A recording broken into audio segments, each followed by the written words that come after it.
আসসালামু আলাইকুম। এই ভিডিওতে আমরা দেখব কিভাবে ডিজিটাল ওশান থেকে একটা ভিপিএস প্ল্যান পারচেস করতে হয়। প্রথমে আমাদেরকে লগ ইন করতে হবে। লগ ইন করলে হেডারে ক্রিয়েট নামে একটা অপশন দেখতে পাবো। এখান থেকে ক্রিয়েটে ক্লিক করব। ক্রিয়েটে ক্লিক করলে এখানে ড্রপলেট নামে একটা অপশন দেখতে পাবো। ডিজিটাল ওশান তাদের ভাষায় ভিপিএসকে ড্রপলেট বলে। এখান থেকে ড্রপলেটে ক্লিক করব। ড্রপলেটে ক্লিক করলে এরকম একটা পেজ দেখতে পাবো। এখান থেকে প্রথমে আমাদেরকে একটা ডাটা সেন্টার রিজিয়ন সিলেক্ট করতে হবে। তো আমাদের অ্যাপ্লিকেশনটা ইউজাররা যেই রিজিয়ন থেকে ইউজ করবে আমাদের ডাটা সেন্টারটা ওই রিজিয়ন বা ওইটার কাছাকাছি কোনো রিজিয়ন সিলেক্ট করতে হবে।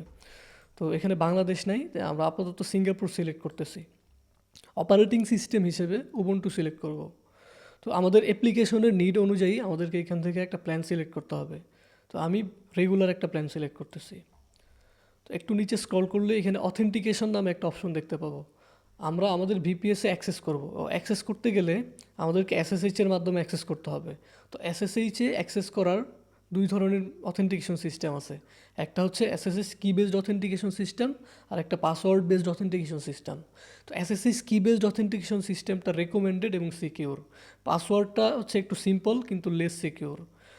ফর নাও আমরা একটা পাসওয়ার্ড দিয়ে আমাদের ড্রপলেটটা ক্রিয়েট করব। পরবর্তীতে আমরা ম্যানুয়ালি আমাদের ভিপিএসে অ্যাক্সেস করে এসএসএস কি বেসড অথেন্টিকেশন সেট আপ করবো। এতে করে জিনিসটা আমরা ভালোভাবে শিখতে পারবো। তো আমি একটা পাসওয়ার্ড দিচ্ছি। পাসওয়ার্ড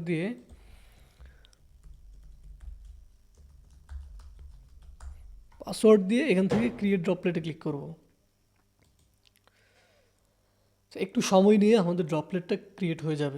আমাদের ড্রপলেটটা ক্রিয়েট হয়ে গেছে। ক্রিয়েট হওয়ার পরে আমরা এখানে বেশ কিছু ইনফরমেশন দেখতে পাচ্ছি। তো আমাদের সার্ভারে অ্যাক্সেস করার জন্য আপাতত আমাদের এখান থেকে পাবলিক আইপিটা লাগবে। আমরা এটা কপি করে নিতে পারি এবং যে পাসওয়ার্ডটা আমরা প্রোভাইড করছিলাম ওইটাও আমাদের প্রয়োজন হবে ভিপিএস অ্যাক্সেস করার সময়।